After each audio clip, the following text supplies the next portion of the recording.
Tetracycline, classification antibiotic. It's also an anti-infective agent. Some nursing considerations are assess for vital signs at the beginning and during therapy.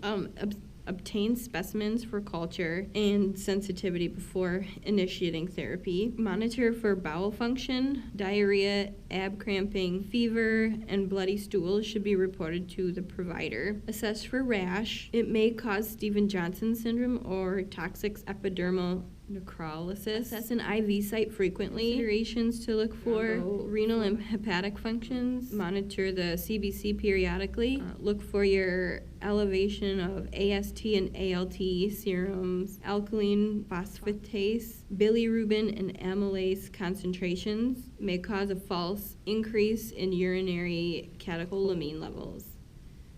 Instruct your patient to take the medication round the clock to finish the drug completely. Take the missed dose as soon as possible, unless it's almost time for the next dose. Do not double your dose. Advise patient to avoid taking antacids or calcium, magnesium-containing medications, sodium bicarbonate, and iron supplements within 1 to 3 hours of oral therapy. Caution patient to use sunscreen and protective clothing to prevent photosensitivity. Advise female patients to use a non-hormonal method of contraception while taking tetracyclines. Instruct your patient to notify provider immediately if rash, diarrhea, ab cramping, fever, or bloody stools occur. Advise patient to report the signs of a superinfection, black furry overgrowth on the tongue, vaginal itching or discharge, loose or foul-smelling stools. Skin rash and urticaria should also be reported. Minocycline is a type of tetracycline. It may cause yellow-brown discoloration and softening of the teeth and bones if administered prenatally or during early childhood. It's not recommended for any children under 8. You can take it with food or milk. Do not crush it or open capsules or chew them. Lab considerations: monitor renal and hepatic functions and CBC. Also, the serum alkaline phosphatase, bilirubin, and amylase concentrations may increase. Bun serum. Ciprofloxacin, which is classification under Fluoroquinolones, and some nursing considerations for that would be to assess for signs of infection by vital signs if there's a fever, high blood pressure, the appearance of the wound. Obtain specimens for culture, signs of anaphylaxis like rash, itching, throat swelling, or wheezing, and discontinue the drug immediately if any of these problems occur.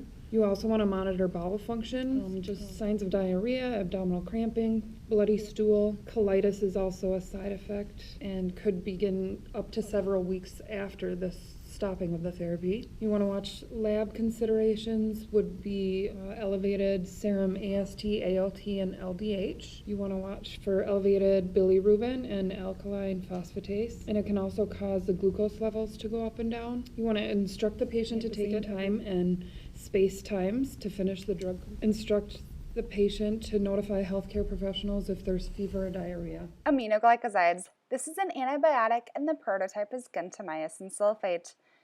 Nursing interventions will include lab assessments. We need to obtain cultures prior to medication administration.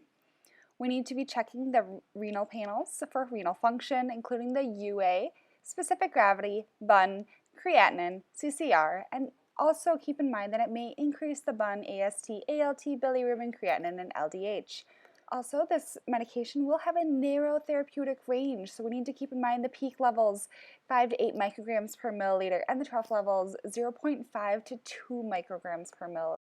And then we also need to be monitoring those vitals, INO, cranial nerve, and we assess this via audiometry because this medication may cause ototoxicity. We also need to be checking for possible superinfections, so monitoring for fevers, upper respiratory infections, malaise, diarrhea, mouth ulcers, genital discharge, and genital or anal itching. And then we certainly need to stress the importance of protection from the sun, so sunblock, protective clothing, because of that risk of photosensitivity.